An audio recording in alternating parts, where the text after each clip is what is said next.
Hi అండి, welcome to our channel Dhanyatej. మనమైతే ఈరోజు వీడియోలో పొటాటో చోలే కుర్మా తయారు చేసేద్దాం. ఈ కుర్మా అయితే చాలా టేస్టీగా ఉంటుంది.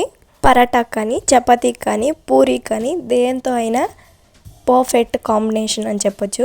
చాలా టేస్టీగా ఉంటుంది. రండి ప్రాసెస్లోకి వెళ్ళిపోదాం. ప్రాసెస్ కూడా ఎక్కువ ఉండదు, చాలా ఈజీగా ఉంటుంది. ఫస్ట్ టైం చేసే వాళ్ళకి కూడా కర్రీ పర్ఫెక్ట్గా వస్తుంది.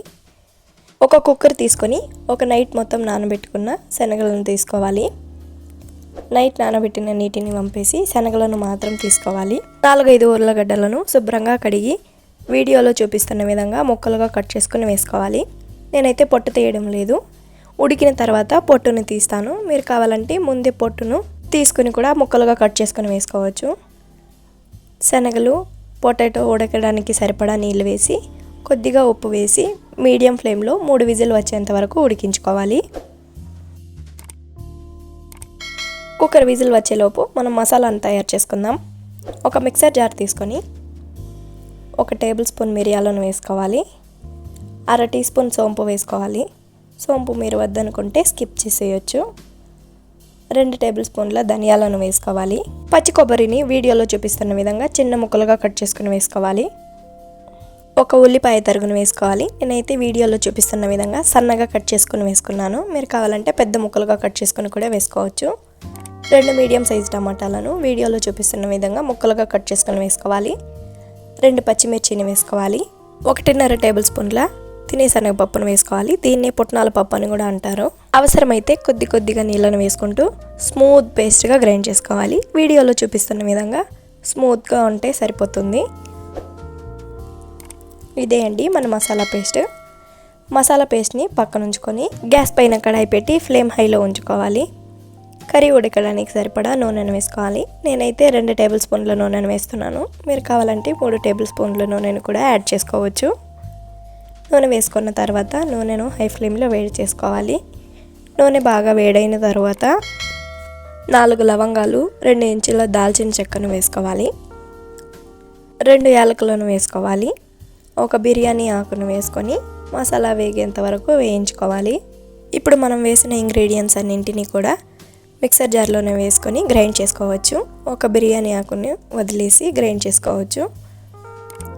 1 టేబుల్ స్పూన్ జీలకర్ర, 2 రెబ్బల కరివేపాకు, వీడియోలో చూపిస్తున్న విధంగా సన్నగా కట్ చేసిన 2-3 ఉల్లిపాయ తరుగును వేసుకొని అల్లం వెల్లుల్లిని కచ్చాపచ్చాగా దంచుకొని వేసుకొని రుచికి తగ్గట్టు ఉప్పు వేసి ఉల్లిపాయ పూర్తిగా వేగేంత వరకు వేయించుకోవాలి.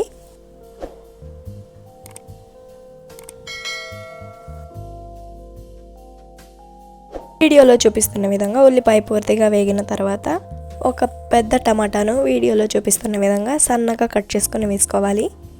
1/2 టీ స్పూన్ పసుపు వేసుకొని టమాటా పూర్తిగా మగ్గేంత వరకు మీడియం టు హై ఫ్లేమ్లో అడ్జస్ట్ చేసుకుంటూ ఉడికించుకోవాలి.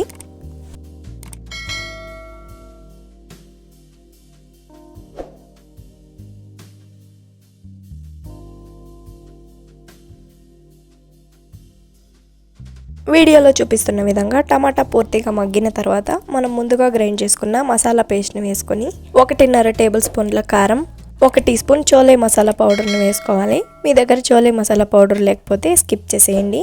మొత్తం కలిసే విధంగా బాగా కలుపుకొని మసాలాలోంచి నూనె పైకి తేలేంత వరకు మసాలాను మీడియం టు హై ఫ్లేమ్లో అడ్జస్ట్ చేసుకుంటూ ఉడికించుకోవాలి.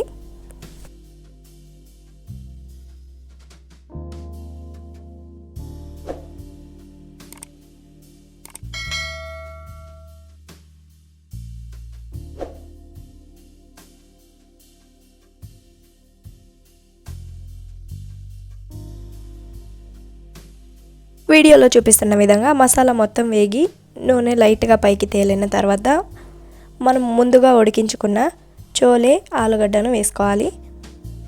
ఆలుగడ్డకైతే మొత్తం పొట్టును తీసేసానండి. చూడండి, పొట్టును తీసుకొని వేసుకోవడం వల్ల పిల్లలు తినడానికి కూడా చాలా ఈజీగా ఉంటుంది. కొంతమంది పిల్లలకు ఉల్లగడ్డ పొట్టుతో పాటు ఉంటే నచ్చదండి, కాబట్టి నేను ఇలా తయారు చేస్తున్నాను. మసాలా పేస్ట్ ఉల్లగడ్డలకు, శనగలకు బాగా పట్టే విధంగా గరిటతో బాగా కలుపుకోవాలి. ఒకసారి మొత్తాన్ని బాగా కలుపుకున్న తర్వాత ఫ్లేమ్ హై ఫ్లేమ్లో ఉంచుకొని ఉడికించుకోవాలి. మధ్యలో కలుపుతూ ఉడికించుకోవాలండి, లేదంటే అడుగంటుతుంది.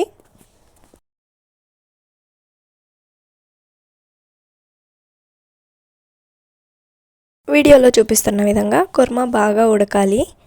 ఈ టైంలో కన్సిస్టెన్సీని మీరు అడ్జస్ట్ చేసుకోండి. కుర్మా చల్లారిన తర్వాత మరి కాస్త దగ్గర పడుతుంది. మీకు కావాల్సిన కన్సిస్టెన్సీలో కుర్మాని రెడీ చేసుకోండి.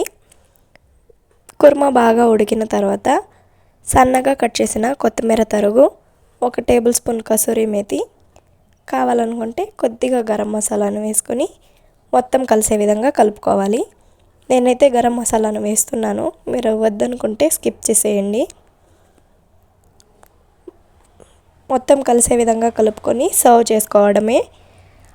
ఆలుగడ్డ చోలే మసాలా కర్రీ చాలా బాగుంటుందండి. మీరు కూడా ఇదే విధంగా ఒకసారి రెసిపీని ట్రై చేసి రెసిపీ మీకు ఎలా వచ్చిందో కామెంట్ చేసేయండి. మీకు ఈ వీడియో నచ్చినట్లయితే ఒక లైక్ చేసి సబ్స్క్రైబ్ చేసేయండి. Thank you for watching.